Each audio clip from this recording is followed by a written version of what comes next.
It is week 12, and this is the first of a couple of videos for week 12 during spring 2020, the global pandemic. And I'm going to take this mask off because it's driving me crazy. And there's no way I'm going to be able to live with this mask on.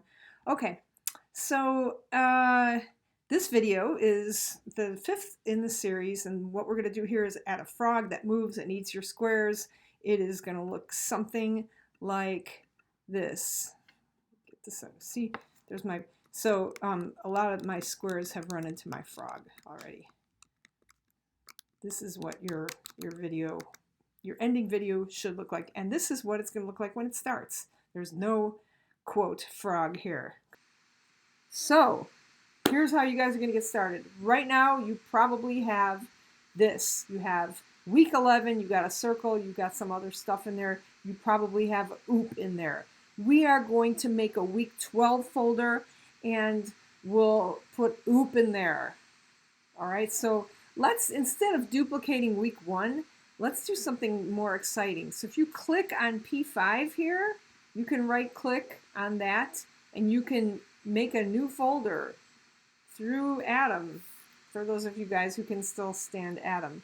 You can also do this just in your operating system too, but let's call it week 12, as one does.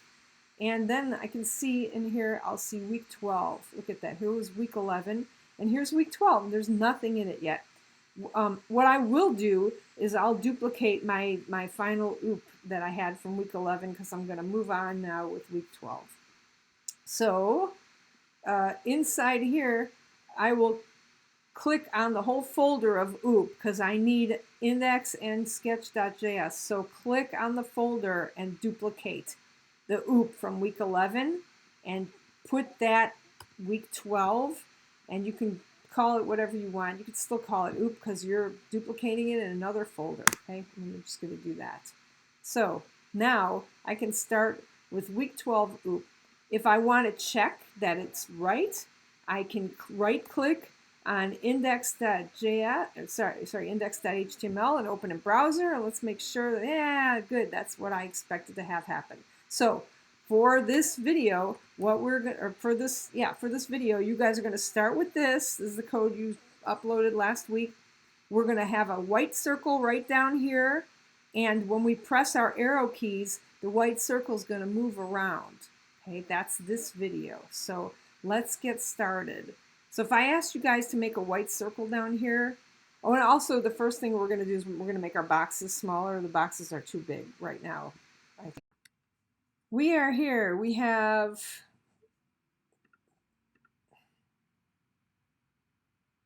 so let's begin. I've restarted this video like 100 times already, and I'm not going to restart it anymore. So if I make a mistake, you're just going to have to live, you just have to see that even though I'm perfect, I make mistakes too, and that will make you happy, and you'll feel like it's okay for you to make mistakes, okay? So here we go, and I'm also not going to say so anymore. Week 12, OOP, sketch.js. To make sure that it works, I'm going to click on this, open in browser. This should be what you have. So now I'm asking you to add, we're going to add a frog. For right now, our placeholder frog is going to just be a white circle right here. Okay, and then we're going to add a check for keys function. It's going to check to see if we have a key down. So, and before I had said that, before that, we're going to make these squares a little bit smaller. Each car is too big right now in my code. Maybe you've changed yours. So where is what the car looks like? Is it in the draw loop? No, not anymore, because we have a object, a car object. So let's go back, let's go to the car class. And these are all the things that each car has. Sadly, my car's got a position. Every one of my cars got a position. It's all got velocities and stuff like that, but they don't all each have their own size. So that may be something you want to add in. But I haven't added that in. So you can.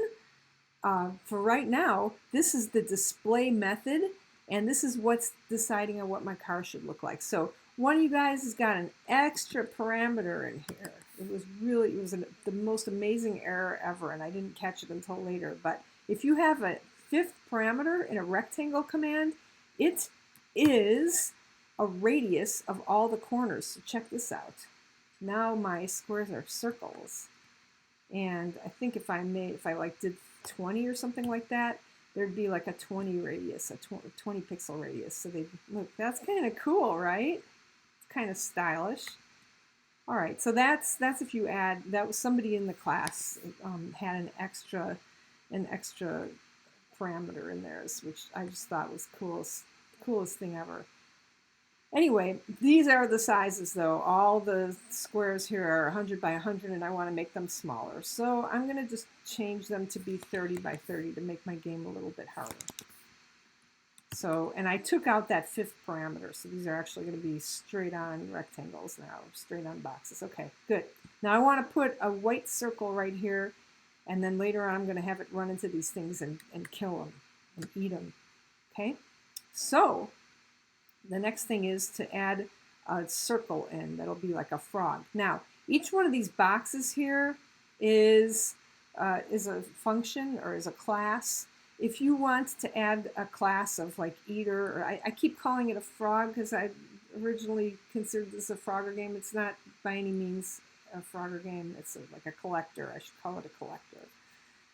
But anyway, you can add a collector class if you want, or a frog class even if you want. I'm not going to do that in this class. We will just add a single object that's just a circle, and then we're going to move it around.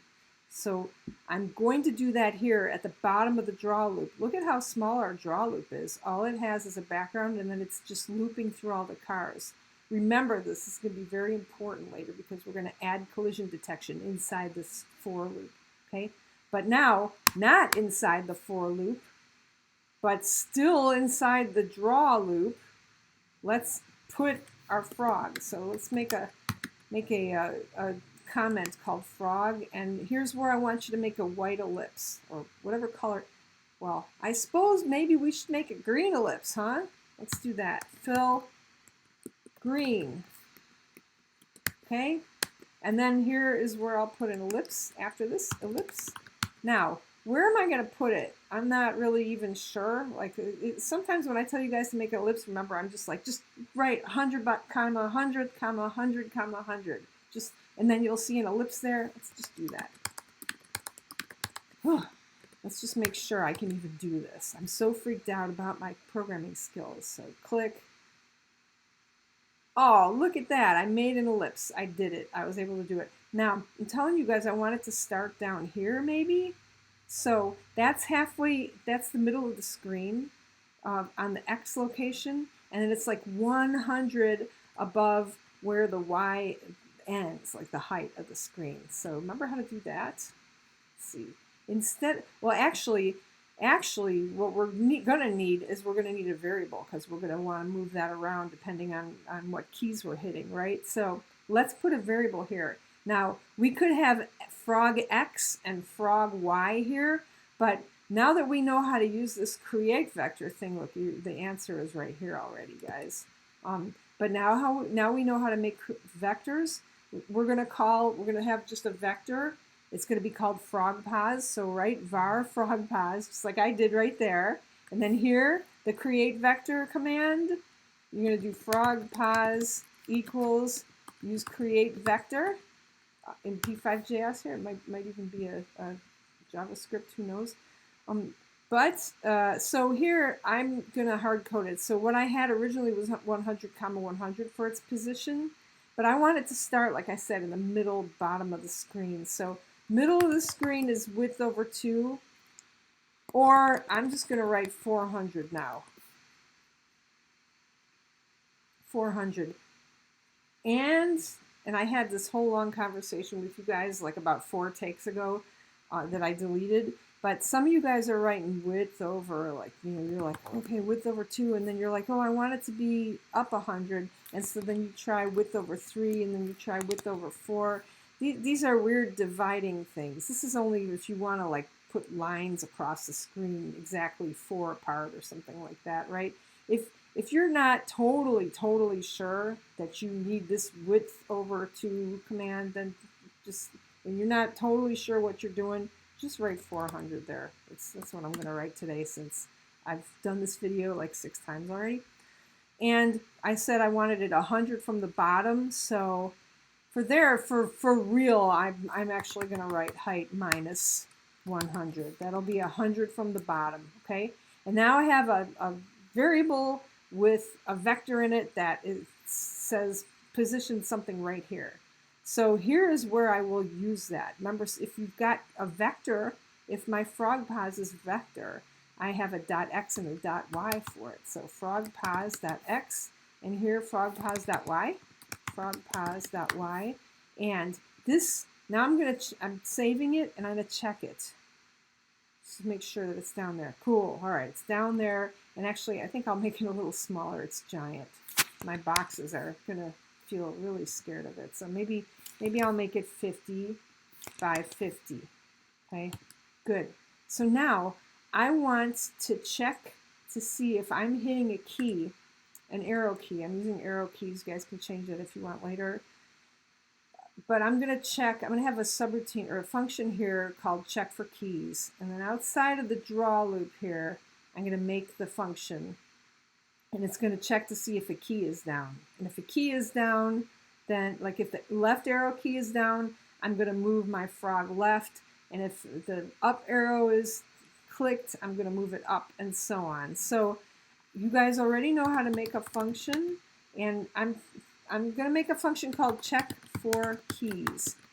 And watch, I'm going to forget to call it. Just because whenever I name a function, if it's not one of the normal P5JS like draw or setup or preload, it's not going to get run.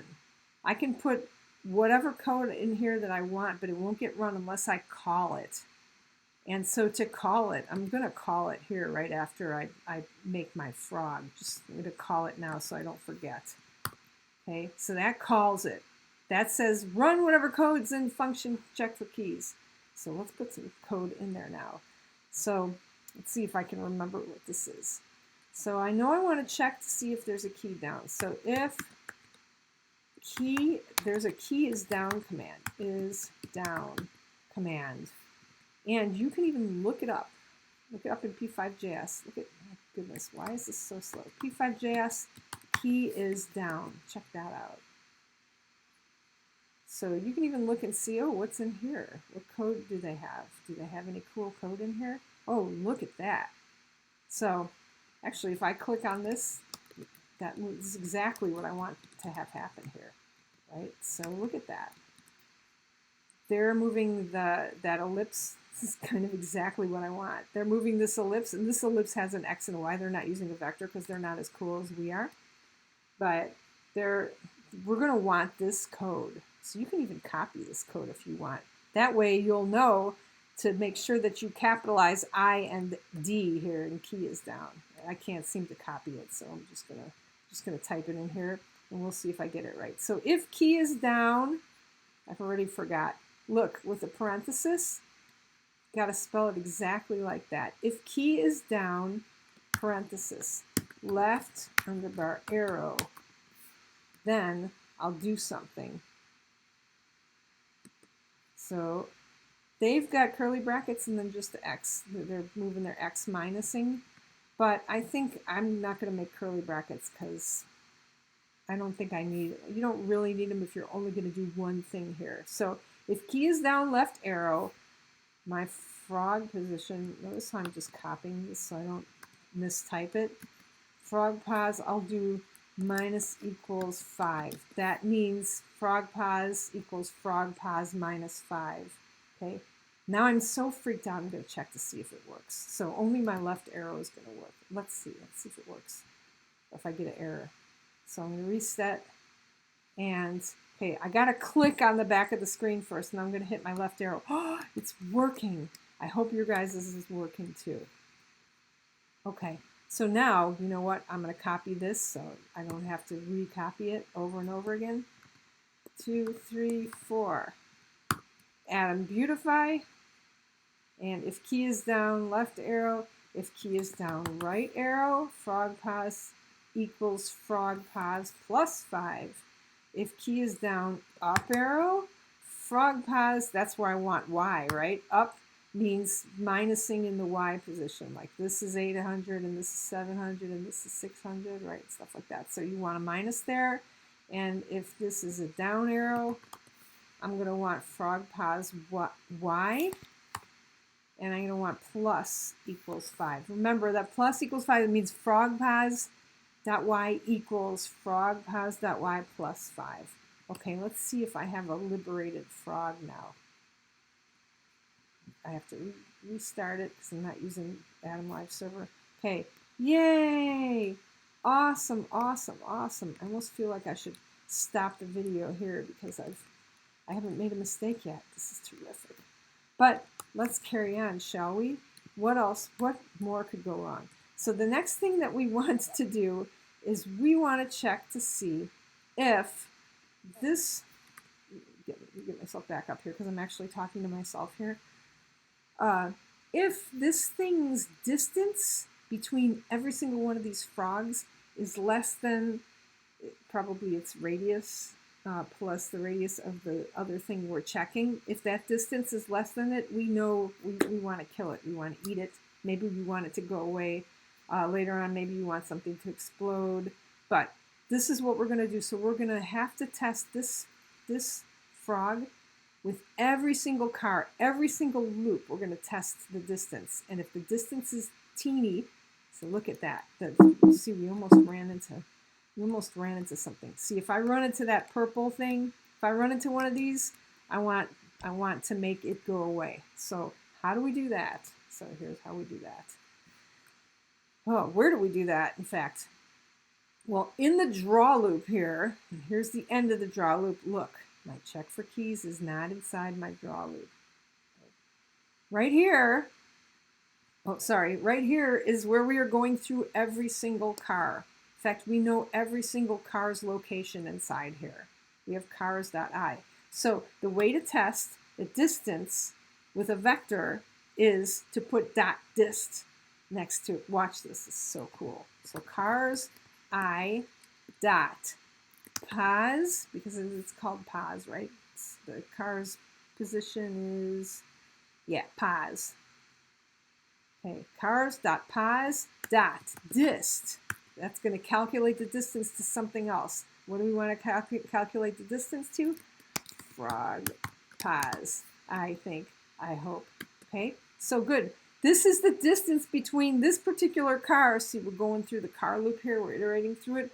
Between whatever car we've picked out, car 3, car 9, car 20, whatever.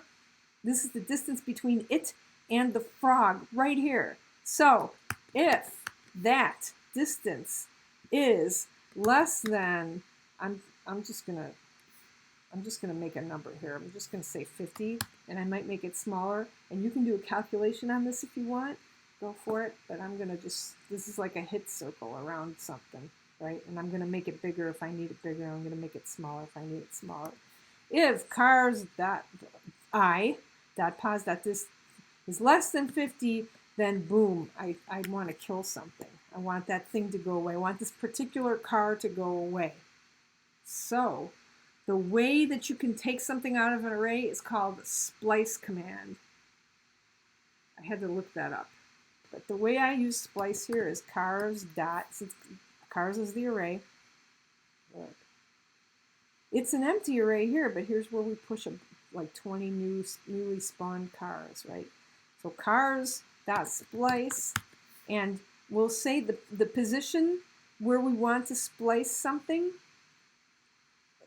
is I. Whoops, I. And then if I put a comma 0 after it, that means I'll replace it with nothing. That means take something. Actually, I think I may need a 1 in there. I want a 1 in there. Okay, cars.splice, I comma 1, that means take something out at 1. And that'll take out the car. Okay, let's take a look. Let's see if this works. Okay, I'm moving my car around and it's eating I'm moving my frog around and it's eating the cars. Hooray. That's it. I hope you enjoyed this video. Is that all I wanted to tell you guys about? Yep, I think that's it. We added the distance checking and the splice function. Hooray. See you in the next